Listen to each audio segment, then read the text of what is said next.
ব্লগটা এত লাইভলি মনে হলো যে এডিট করার সময় আর কোনো রকম ভয়েস ওভার দিতে ইচ্ছা করলো না, বাট লাস্ট মোমেন্টে এসে ভাবলাম একটু কিছু কথা তোমাদের সাথে শেয়ার না করলে অনেকটা ইনকমপ্লিট থেকে যাবে।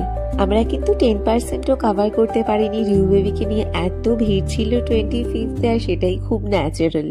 কিন্তু যে 3 ঘন্টা আমরা ওখানে টাইম স্পেন্ড করলাম সেটা কিন্তু হোল লাইফ আমার কাছে মেমোরি হয়ে থেকে যাবে। কারণ রিহু বেবির সাথে ফার্স্ট টাইম আমরা সাইক্লিং করেছি, মানে যেখানে বাইকে উঠতেও ভয় পায় আরামসে কিন্তু আমাদের মাঝখানে বসে সাইক্লিং করেছি। কোইন্সিডেন্টলি প্রত্যেক বছর কিন্তু 25th রিহু বেবিকে নিয়ে ভিড়ের জায়গাতেই আমরা চলে যাই। লাস্ট ইয়ার গেছিলাম পার্ক স্ট্রিট, সেই ভিডিও অলরেডি ইউটিউবে রয়েছে। তখন অবশ্য ফেসবুক ব্লগ করতাম না। আজকের ফেসবুক মিনি ব্লগটা কেমন লাগলো অবশ্যই জানাতে ভুলো না। আর ইউটিউবটা কিন্তু গিয়ে একবার চেক আউট করেই, আশা করি তোমাদের খুব ভালো লাগবে। আমাদের এন্টায়ার ফ্যামিলি ওখানে রয়েছে। তাহলে আজকের ব্লগটা আর বড় করবো না, এখানেই এন্ড করছি। দেখা হবে খুব তাড়াতাড়ি। টাটা।